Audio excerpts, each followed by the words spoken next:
तो ऐसा आप गॉड में इतना बिलीव करते हो, लक में भरोसा करते हो? लक नहीं, लक तो क्या ही बोलूं मैं, फिर भी? Everything is handled by him. I think कोई मदद नहीं कर सकता जब आपकी रेस होती है फाइनल। मैं बता रही हूँ ना, जब मैंने फाइनल भागी, मैं अपने इंटर कॉलेज की बात बताती हूँ, मैंने जब फाइनल भागी, मैं पूरी रात सो रही हूँ, मेरे दिमाग में वही आ रहा है कि मैं भाग रही हूँ, मैं फिर खत्म कर रही हूँ, ओ शिट मैं हार गई, ओ शिट ये हो गया, मैं ऐसा तो सोते हुए भी जागते हुए इंसान, वो मैंने फील किया है कि भाई लास्ट टाइम SGFI जाना है यार, अगर कल भी नहीं हुआ तो, कल भी नहीं हुआ तो। और बीच में संडे पड़ गया था, टेंशन। सैटरडे को 200 और मंडे को 400, बीच में संडे। तो वो संडे मेरा ऐसा था, मेरा ट्यूशन टीचर में पढ़ा रहा है मैथ्स, और मैं ट्रैक बना के यहाँ से खींचना, ये करना, ये करना है, और मेरे पूरे पेज पे सर्कल पे आगे 4 पेजेस में वो पूरा प्रिंट हो गया कि मैं ऐसे भागने का। पर मैंने ऐसे दिन देखे, रातें देखे कि भाई मैं सो रही हूँ और मेरे को तब भी दिमाग में वही चल रहा है, और मैं एकदम से उठी, मेरी मम्मी ने बोला चलो कंपटीशन है, नहाओ वाओ, अपना काम करो। और मैं I need some support. I cannot go to the line and I can't run. I just don't want to. मैं नहीं कर सकती फेस। पर तब भी उसने देखा, क्योंकि मैं अकेले जाती थी competition. As I told you, मेरे ब्रदर सिस्टर्स अपने काम में, my mother can come because of her personal reasons, of her job and everything.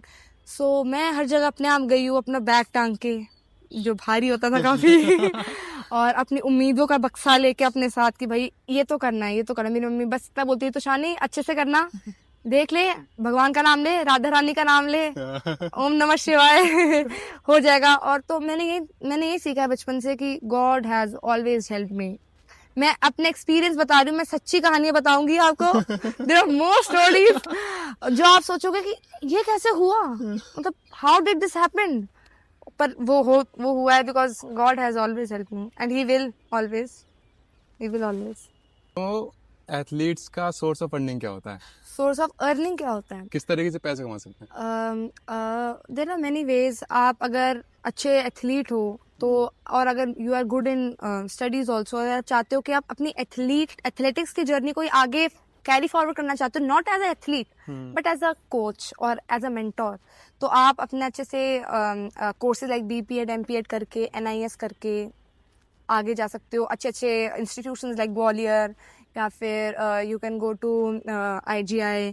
वहाँ से आप अपने जो कोर्सेज रिलेटेड फिजिकल एजुकेशन है वो करते हो, और उसके बाद आप आगे इसमें क्वालिफिकेशंस लेते हो, एंड देन फॉरवर्ड आपके कुछ एक एग्जाम होता है शायद, और उस एग्जाम को आप क्लियर करने के बाद आप कोच बनते हो। You can be a physiotherapist at SAI. आपकी मतलब जितनी अच्छी क्वालिफिकेशन होती है, और आपका सर्टिफिकेट्स ऑल्सो मैटर्स कि आपने किस लेवल तक के स्पोर्ट में, आपने अपने स्पोर्ट में किस लेवल तक कॉम्पिटिशन्स खेले हैं।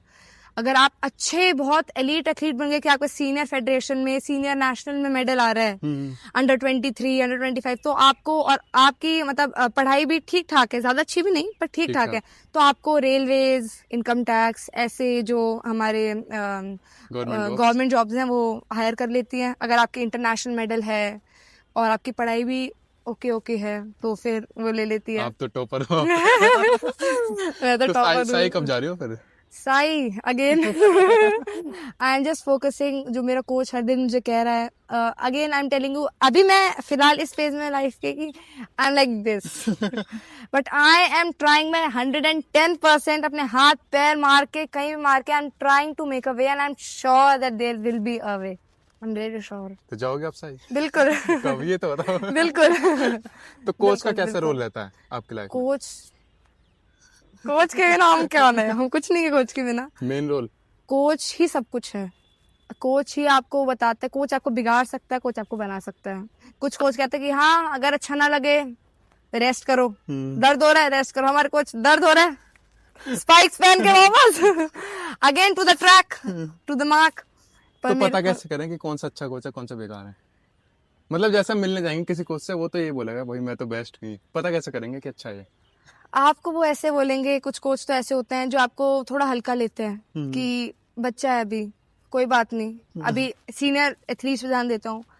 मेरे कोच का मैं आपको बताती हूँ, he is so determined, mister Arvind Kapoor, my coach, he is so determined. I have seen him कि एक ग्रुप है सीनियर्स का, एक ग्रुप है जूनियर्स का। जूनियर्स में हर तरीके के जूनियर्स है, सेकंड क्लास का भी, इतना छोटा बच्चा जिसकी इतनी पतली पतली टांगे, और एक है जो स्टेट में मेडल ला रहा है और नेशनल इवेंट्स में मेडल ला रहा है।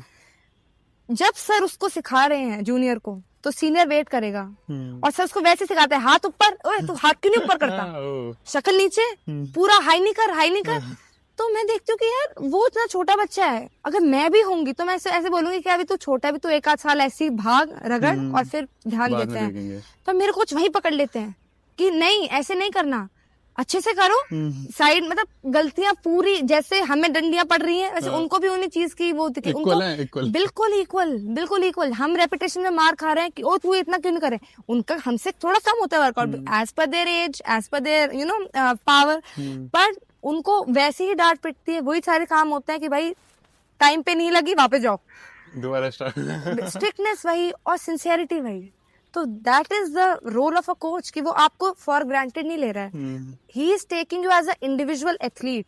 वो ये नहीं देख रहा आप किस लेवल पे हो, कहाँ पे हो। मेरे कोच बिल्कुल नहीं देखता, मेरे को बिल्कुल कोच ऐसे होता है कि आप आए उसकी टीम में, now we are starting with the training and I will see you after 21 days in the trial week, and then उसमें पता लगेगा कि आपने कितना किया है कितना नहीं किया। और उसके बाद मेरे कोच चेंज करते हैं वर्कआउट, या फिर बच्चा अच्छा नहीं है तो फिर मेरे कोच बाहर निकाल देते हैं, उनको कोई लालच नहीं, कुछ नहीं, भीड़ नहीं बढ़ानी।